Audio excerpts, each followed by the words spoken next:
This is a special episode to me because it is one of my first of many that I have planned, highlighting the exhibiting artist at my new studio. And we recorded this in person at the studio, so you're going to hear us sharing a mic because I usually do this remotely with my guests. And you're going to hear people coming into the shop because we were doing this live at the shop. I hope you still enjoy it, and I am thrilled to bring you Tom Delamater. He is a wonderful abstract artist here in the Stark County community, and you get to hear all about his process and everything we have coming up. So enjoy.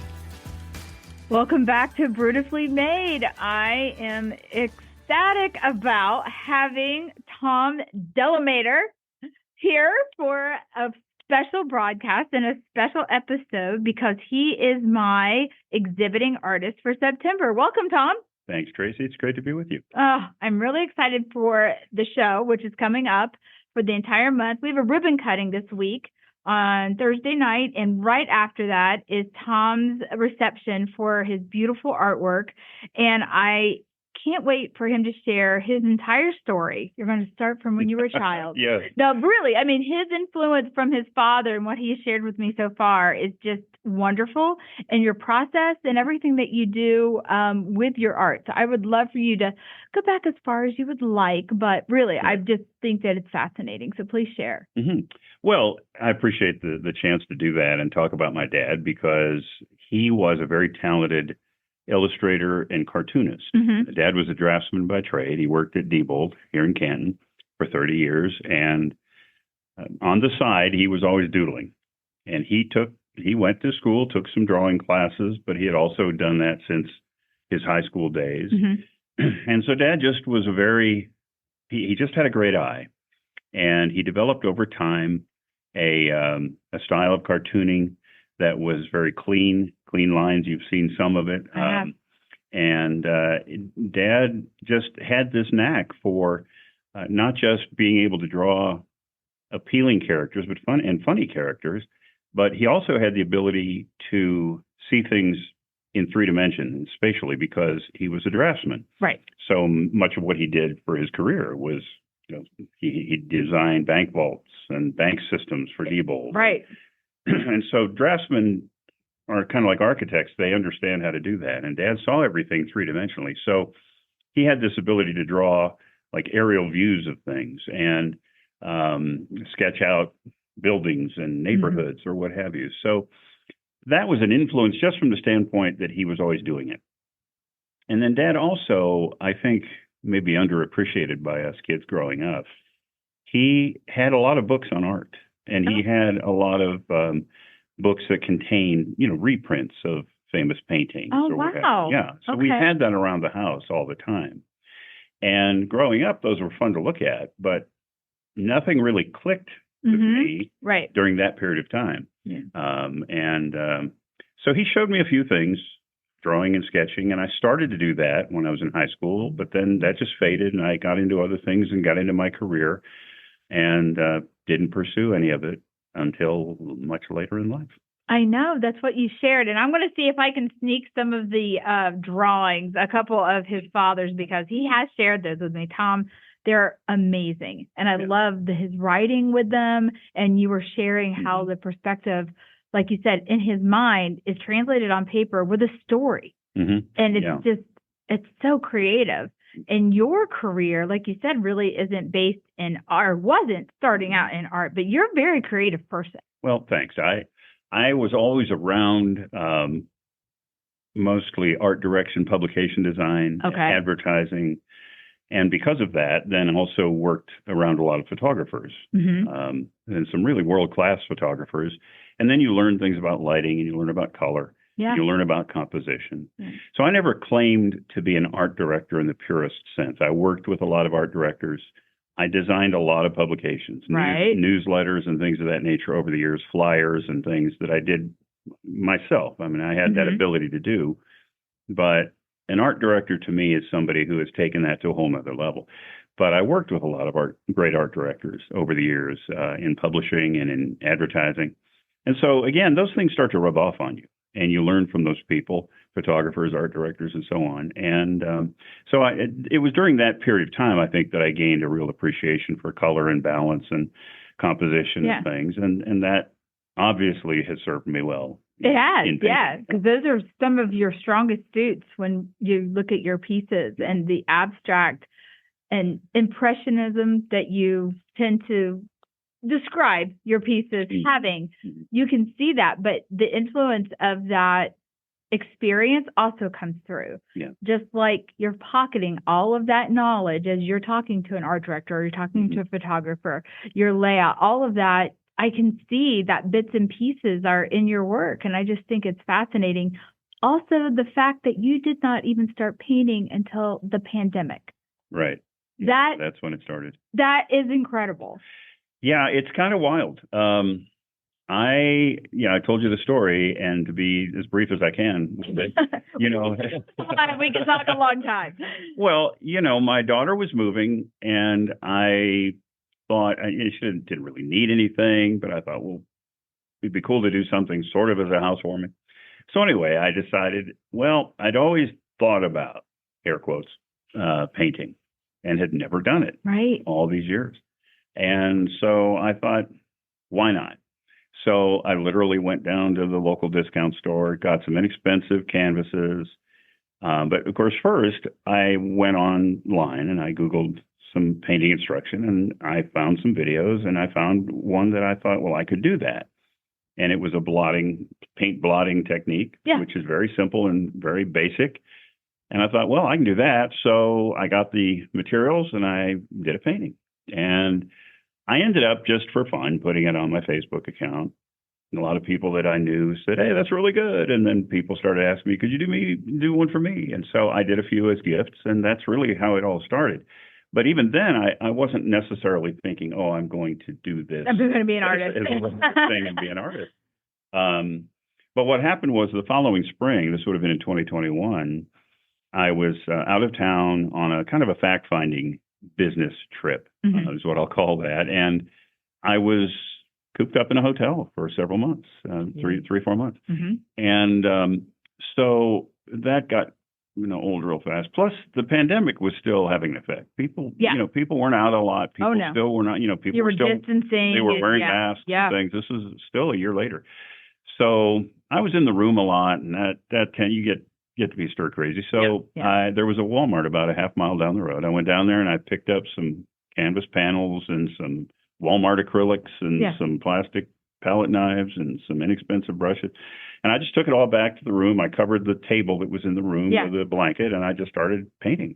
Oh, my God. And I just went wherever it took me. I didn't claim to have any expertise, but I would go online and I would bring up images of artwork.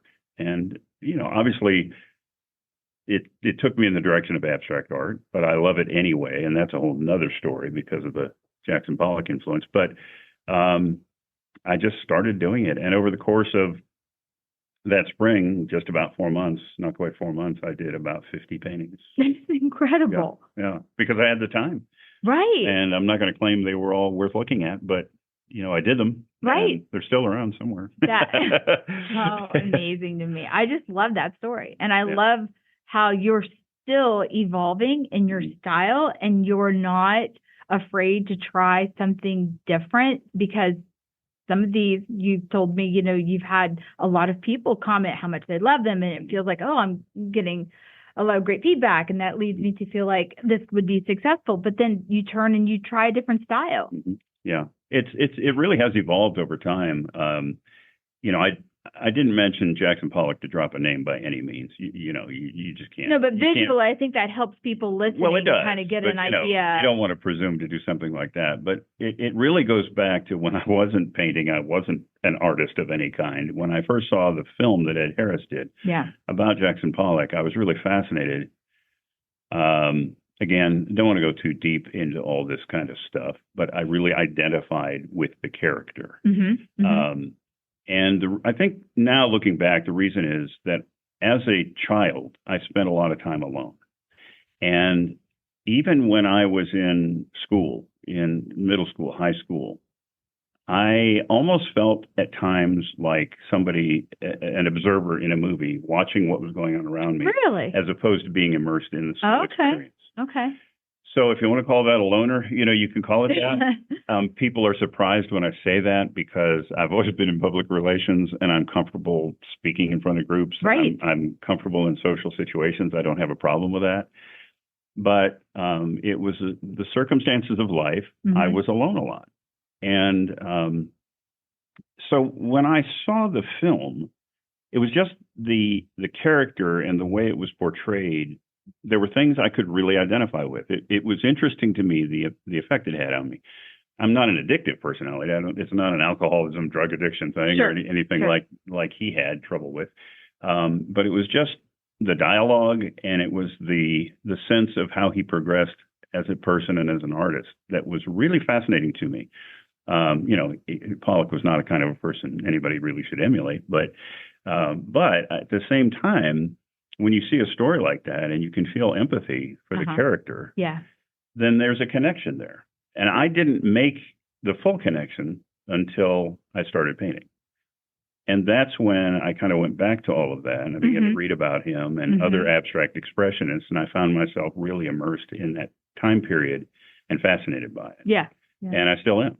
So it definitely had an effect on me. And then now it's begun to kind of show through in some of my work too. Okay. And I don't run from it. I mean, it just does. No, and I love that. You're embracing it and that accidental aspect of the whole thing. Like you didn't know that you could do this, or I'm going to try this and it may fail, but I'm going to try it anyway. And you created over 50 paintings just by, trying. And we talked about this a couple of times, especially recently since you've been hanging your show, that people are just so scared to just even try, and they see your work and it's like, oh, I would, love to do that. And then it's always, but. Yeah, I like to tell people just go ahead and do it. Just go ahead and try. That's exactly how I started. And I didn't have any expertise. I didn't make any claims. I didn't presume to think I was going to necessarily keep doing it. But here I am. And, the only thing I can say to people is if you really feel like doing it, then just do it. Yeah. Just do it. Just try it. You don't have to start with any expertise. Don't let your fear or your lack of knowledge or familiarity with any process hold you back from trying. Yeah. You can always find people who can help you fine tune your work, your technique, your skill level. You can learn from people. You can take courses. You can do all kinds of things, but you can't do any of it if you don't start. Yeah. And it's okay to find someone like a Jackson Pollock who you resonate either visually, emotionally with, and try to replicate some of those, moves and drops and stuff. That's totally fine. Start there because that will give you confidence to build on that. Some people are so worried that, it's going to look just like so. It's not. Your hand will come through. Your style will present itself. You don't have to know the rules, and I'm doing air quotes now, of art. Right. Those are all made to be broken. It's great to learn them. It's wonderful to have that foundation. I think it's fascinating for art history and knowing foundational things about color and light. It helps me want to learn more. I love learning. And so I think that should be a driving force, but it should not be the reason that you start because you don't know those things. Absolutely. And it's just you and I were talking about this the other day and talking about the fear factor, which became a term.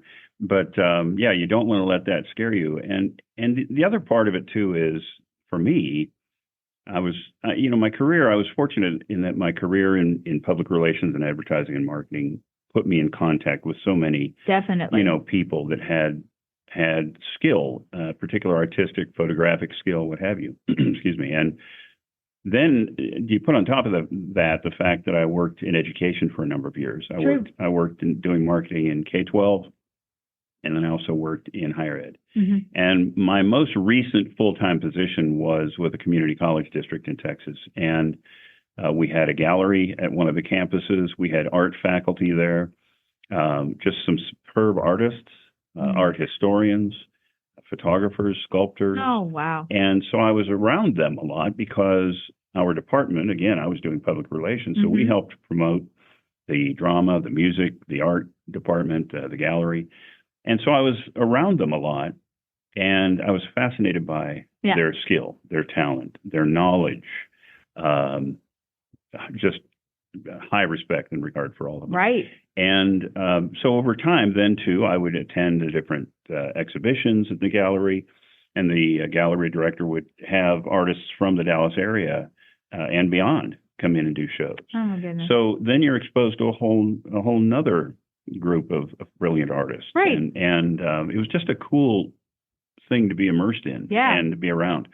So that, again, I wasn't even doing art. I wasn't painting. I didn't think I had any aspiration to that. I just enjoyed it. Right. But it rubbed off. It does. So now, I reflect back on those times quite a bit when I'm doing my work, or when I'm hanging paintings, or oh, sure, curating or installing a show. Yeah, those things rub off on you. Yeah, you think back, that's a huge one. But if I hadn't started, at some point, and this has all happened after all of it. I so know all those experiences added up, and then one day, I flipped a switch, and here I am. I know. It's not like you were painting in the middle of this and you're asking questions that you could apply right then. I mean, it's just all of this knowledge built up, and I had all no of a sudden it just idea, comes out. no notion I was ever going to do it.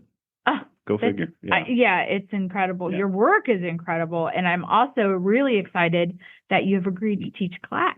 Yeah. So we've decided on the date. Mm-hmm. So it's going to be September 30th. Right. In an evening, and you're going to instruct and lead, but really give people the autonomy to do their own work with abstract art, and they're going to get to create 2 campuses. Yeah, the idea here is to just start. There you go. And that's the thing, just start. And so anybody who's listening would like to try, just come and start. Don't overthink it. Don't think you don't have the ability. Don't think you're not qualified. That's unfortunate. When I look at your work, when I look at my work, when I look at anyone's work now, I look at it so differently. And I really don't look, I'm not a critic of artists because why, that's just not my role. I'm not a critic. I'm an encourager. I'm an admirer. I'm a fan. And I just think it's great when people put themselves out there and give it a go. And that has value to me. That's worth something. And so, these classes, I appreciate you inviting me to do it. I plan to show one of the techniques that I kind of picked up early on that I found, I think, let's say easy enough, air quotes again, to do, and yet still produce a piece of art that is, that you can be happy with, you can be proud of, right there on the spot. And I think we can be successful at this class in showing people what's possible. It's not super ambitious, but it's ambitious enough to where I hope people can come away and say, I did that, and I'd like to do more of those. Right. That'd be a really, really cool, experience to know that some people came and did this and then continued on from there. Yeah, I agree. I think that would be the best feedback because that influence, and you're setting that in their mind. Sure. So I just am thrilled, for one, that you agreed to exhibit. I just love that it's here, and I love that we're going to have this episode out. And all of Tom's information from his website and social media platforms will be in the show notes. So you can contact him if you would like to have his work showcased at your gallery. That is what this space is for, is a jumping off point for other people in our community to get to see work of other artists. Tom is a resident artist at Patina Art Center downtown Canton. Beautiful facility that promotes so much in our arts district, and we love having right in the center of it, and a lot of artists and photographers, and just always beautiful shows, and I just love everything that they're doing there. So I appreciate that you've got some pieces here, and it's just to expand everyone's knowledge. Yeah, in the very much so. And we were talking about this last night or the night before. We've been working together the last couple of days, but one of the things that I remember from 20 whatever years ago it was when Ed Harris did the Pollock movie. So when I watched it again, after I started painting, and it's that whole idea of serendipity we were talking about, and I thought that Ed Harris portrayed it really well, and the story's been told many times about Pollock, where he effectively just mistakenly dripped paint on the edges and corners of a canvas, was fascinated by it, and then started doing it more. And of course, Pollock worked on the floor, and he had large canvases, and he walked around them, and he walked in them, and he, the whole thing. Mm-hmm. But he, that's where he started doing the dripping. That's where he started doing this action technique. And when I saw the movie again after I had got involved in painting, of course, I saw it in a whole different way. But I remember how that resonated with me 20 plus years ago when that scene occurred, and it makes you think, what if? What if that event had not happened? What would Jackson Pollock's work have continued to look like if that had never happened? But it took him a whole nother direction. It was a direction that revolutionized, for better or worse. There's a lot of people that don't like Pollock's work. There's a lot of people who do. But it revolutionized art during that period. It was one of the things that revolutionized art. It might have never happened. I know. So we all, I think, encounter things like that, whether it's in just our daily lives or in our artistic pursuits. And it's really cool to think about time and chance in addition to intent. And a lot of the work that I've done has been time and chance, and then a lot of it's intent. I'm sure you've experienced the same thing. Absolutely. I'm 100% now. Where I'm at in this space. Absolutely. Right. So, again, just start. You got to start, and then you might be surprised at what happens. But I'm grateful for it. I'm really grateful for the way art has led to a lot of fulfillment, has changed my life. I'm sure. In many ways. I'm sure it has.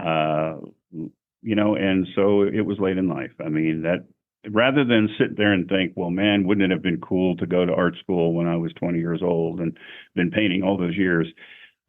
This is what I was meant to do at this particular time. Gosh. So I just try to embrace it and go with it. I feel the same way. I can't even tell you how many times when we talked, I'm like, I really wasn't encouraged to do art because it wasn't going to be a career that would sustain a lifestyle that my family thought that I needed to have, as a young woman, and having that, I don't want to say regret that I didn't go to, art school. I wanted to badly. And I do have, the same kind of thing, man, what if that would have happened? But I'm grateful for where I'm at now, and I am not waiting to do this any longer. I'm doing it now. And that's important message for me as well, to get out there. Just start. Don't wait. Yeah. Well, that's what you've done with this business, though. Yeah, I totally. love it. And when you said that, I'm like, oh my gosh, stop! I'm thinking it's I love what you've done here. Yeah, thank you. But you stepped out and you had to do it. It is. I have to draw every morning before I start work at 7:30 in the morning. I have to get it out. Yeah. It bothers me all day if I don't have a chance to do that. Sure.